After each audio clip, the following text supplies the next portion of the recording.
When it comes to mankind's second best friend, there are some pretty universal truths that exist among them. They've got 9 lives, always land on their feet, are crazed addicts for catnip, and of course, hate water with a deep and burning passion at that.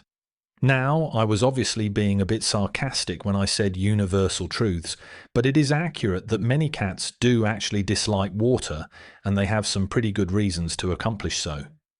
For starters, their coats, which are nice and soft, are excellent at trapping and absorbing water, leading to them feeling weighted down and less agile after taking a dip. A bit like we might feel after hitting the all-you-can-eat sushi buffet, if you know what I mean. To go along with this, their coats also take an awful lot of time to fully dry off, making them not only less agile in the meantime, but also more vulnerable to becoming cold. And if a heavy cold wet coat wasn't bad enough, they also have their sensitive whiskers to worry about, as they are also negatively impacted. A calamity for them, as these whiskers help cats to sense and navigate their environments. So when they're wet, their legendary Cadillac senses are thrown right out the window, kind of. And they might even be hardwired to steer clear of the wet stuff, as all cats descend from a single ancestor, of course, which evolved in the Middle East, the African wildcat, who still to this day inhabits a dry desert climate where water tends to be scarce. And so they are rarely exposed, relatively speaking, to rain, lakes or rivers. And thus water, in especially large amounts, can be rather unfamiliar to them and therefore a bit spooky. And this apprehension seems to have partially passed on to the cat that may or may not be sitting on your keyboard at this very moment. And for the most part, other felini, or small cats, err on the side of caution when it comes to water as well. However, there is one wild cat out there that doesn't just mind water or even like it, but outright loves it and has evolved several adaptations that kind of makes me wonder if we are looking at the first feline that'll become a catfish. Get it? And its name is Prionylurus vivarinus, also known as the fishing cat. Now you may be thinking back to a time when you saw a cat catch or eat a fish and are thinking, therefore, wait, have I seen a fishing cat before? And the answer is a resounding no, because if you don't live in just a few regions of South or Southeast Asia, then you've almost for certain never laid your eyes on one, as it's only in these parts the species can be found. And even if you do travel to these regions, good luck spotting one without getting seriously wet, as these guys stay far away from urban areas and have evolved to the point that they basically need water to survive. And by that, I mean large bodies of water. Therefore, you'll tend to only find them near or inside wetlands where they take up residence along rivers, swamps, mangroves, oxbow lakes, or streams. And in these environments, the fishing cat has established a life more like that of an alligator than its fellow felines, with its main prey, by a mile, being fish. And collected fishing cat feces has revealed that sushi comprises about 3/4 of their entire diets, with the most common fish being tilapia, chromide, and mullet. The rest of their diets are usually then made up of a bit more exotic food choices, such as crabs, rodents, insects, birds, reptiles, amphibians, mollusks, and carrion. So, suffice to say, these guys aren't exactly what I'd call picky eaters. And just like the diversity we see in their taste of food, we also see that fishing cats have created more than one way to secure the bag, if you will, as observations have shown 2 main hunting strategies among populations. The first is that a cat will patiently stalk and wait along the edge of the water, yanking prey out that wander too close to their waiting claws. Pretty basic. The second, more entertaining and lively methodology is what I term the full commitment strategy, as essentially a fishing cat will embody an Olympic diver and lunge straight first into the water when it spots prey, where it will then proceed to grapple with it.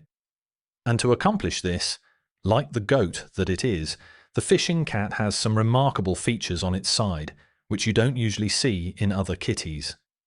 And the most easily identifiable of these traits is probably its odd feet, which are webbed. Now, many cats in general do possess webbed feet, but in the fishing cat, the degree of webbing is rather extensive, to say the least. And the actual membrane that connects the toes is fairly thick too, which combined provides the fishing cat with some nice surface area when hitting those strokes out in the water. And then, in a shocking betrayal to feline kind, the fishing cat has also abandoned the usual retractable claws that we'd expect, as they're always at least a bit exposed. And the reason for this is that this helps maintain balance when navigating wet and often slippery terrains at all times, while also allowing it to secure tight grips on its prey, which typically are just as slippery as the surface it's walking on. Moving up from the feet, we then immediately come upon its next unusual feature, the actual legs, which have become, relatively speaking, much shorter than the cat norm. In other words, the fishing cat is a certified short king. But this turns out to be exactly what it needs, as the legs then also have a very muscular build, which together with a reduced length means stability in water and mud, thus allowing it to easily wade and providing a low-down, stealthy profile that pays off when ambush hunting. The robust construction of their limbs further adds a few stats to their power level, guaranteeing that a wriggling, slippery fish has no chance of avoiding its fate of becoming sushified. And short seems to be the name of the game here, as even beyond its legs, another body part also got snipped, something which is sacred to house cats, and that be the tail. In fishing cats, the tail is greatly shrunk in size over time and is not nearly as long as what's seen in other cats, even those that are very closely related. And generally, the tail only accounts for 25% or so of their entire body lengths, compared to the 33 to 66% seen in domesticated cats. And this might seem counterintuitive, especially since we usually imagine aquatic animals with large, long tails, such as the one seen in sharks and whales. But in the case of the cat, short is essential, as it basically transforms into a living boat, so to speak, acting as a rudder in some sense, providing stability and a way to better control the direction that it's swimming in. So, at this point, you really should be getting the idea that fishing cats are basically catfish and have everything they need to accomplish all the swimming in the world. However, there is still one more dilemma to the typical cat features, which I did not address. And that is the problem surrounding the coats of cats, which again typically absorb and hold water for long durations, making it rather problematic to have a watery lifestyle. And to get around this pitfall, the fishing cat has essentially reinvented the fur coat from top to bottom. To be a bit more precise, each individual possesses two crucial parts of the coat. The first is an ultra-compact, dense layer of fur, which lays right against its skin and is made up of hairs that are more tightly packed than a Japanese subway. And what this does is that it helps prevent water from actually reaching the skin, helping the cat stay dry and warm while submerged.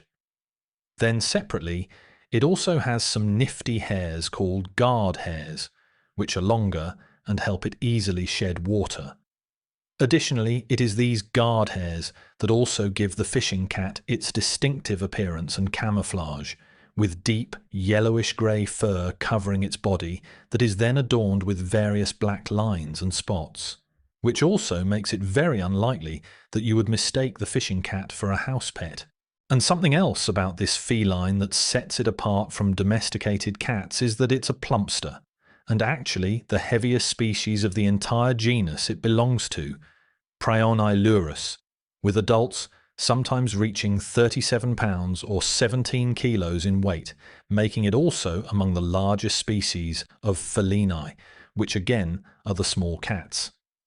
And just to give you a taste for what that looks like, Mr. Whiskers here is an unusual house cat of the same weight.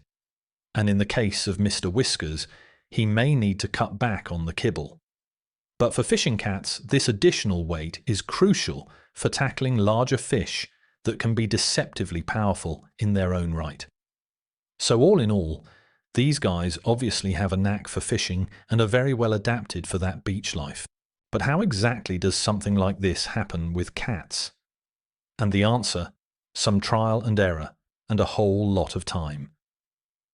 Studies in the nuclear DNA from tissue samples has deduced that all species of Prionailurus shared a common ancestor which lived about 8.1 to 8.7 million years ago, from whom they descended, with the first species to pop up being the Prionailurus rubiginosus. Now this guy, commonly referred to as the rusty spotted cat, is quite different from our later fishing cat, being much smaller in size and preferring green over blue, with it being found primarily in the deciduous forests and grasslands of India, Nepal, and Sri Lanka.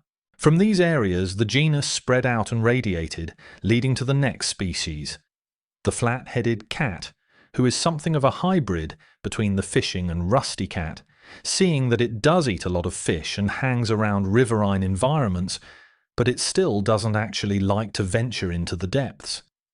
And from there, there's just a little bit more reworking, and thus we finally get the protagonist of our story, who became much more specialized and well adapted to aquatic environments. And at this point, water is pretty much in their blood. And I don't just mean that literally, which it literally is, as fishing cats start very early in the whole water business.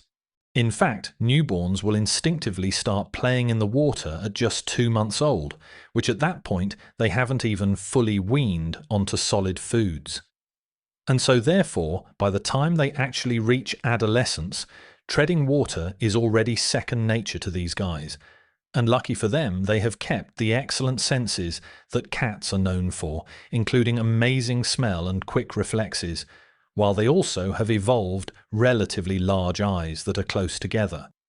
And this adaptation doesn't just help them spot yummy sushi underwater, but also to see in the darkness, which is important considering that fishing cats are believed to be primarily nocturnal creatures who therefore accomplish much of their hunting in low light conditions.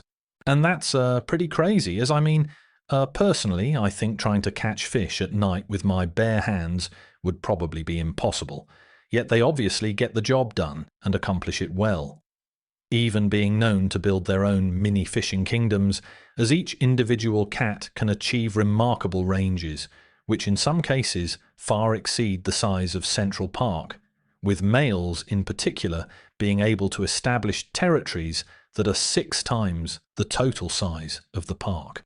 Which, just to put that in perspective in human terms, that would be like having a domain the size of Paris. So they're definitely getting their 10,000 steps in. There's also no doubt that it takes monumental work for each one to ensure no trespassers. And in order to defend their territories, individuals will utilize some lovely fragrance, urine sprays, to leave scent marks that has somehow been touted as smelling worse than the urine of a domesticated cat, which is pretty scary. However, possessing such vast ranges does come with a cost. Or rather, being a fishing cat comes with cons, as right now things aren't exactly going great for them. For starters, a recent study found they're quite vulnerable to a lot of nasty pathogens and diseases such as carnivore protoparvovirus 1, a parvovirus which is highly contagious amongst populations and causes significant damage to their kidneys, spleens, and GI tracts, and is in many cases, unfortunately, fatal. And if this wasn't enough for them, other common ailments noted include hemoplasmas, cancers, and feline distemper virus, while roundworms too have been referenced as a large cause of death in the youngsters. And these problems are part of the reason why fishing cats are known to have very short lifespans in the wild. But with that said, disease is by no means the only suspect to blame, as primates are another huge issue. And sadly, I ain't talking about chimps, but rather ourselves. Go figure. And to the dismay of this feline, it's not just one issue that we cause for them, but rather a large multitude. How fun. Currently, the biggest problem is the destruction of the wetlands on which they rely, with there being a big push to transform many areas into aquaculture ponds, while rampant pollution doesn't help either. And recent estimates state that just 6% of wetlands where they live remain unaffected by humanity. In other words, 94% of every environment they live in has been altered by humans negatively in some way. And in addition to destroying their homes and food supplies, we are, quote unquote, kind enough to just kill them straight up too. And people accomplish so for various reasons. In certain places, they're usually killed because they're perceived as competition by fishing farmers, while in other places they're often shot by locals after being misidentified for tiger cubs, which seems kind of hard, but okay. And the killings are so bad that a radio collar study on individuals across all ages found that over 30% died from human killings in just a 3-year period. And these deaths do not even count for roadkill incidents, by the way, which are getting more common. And so, with all these horrors plaguing the cat, it shouldn't come as a shocker that their numbers have plummeted in recent times.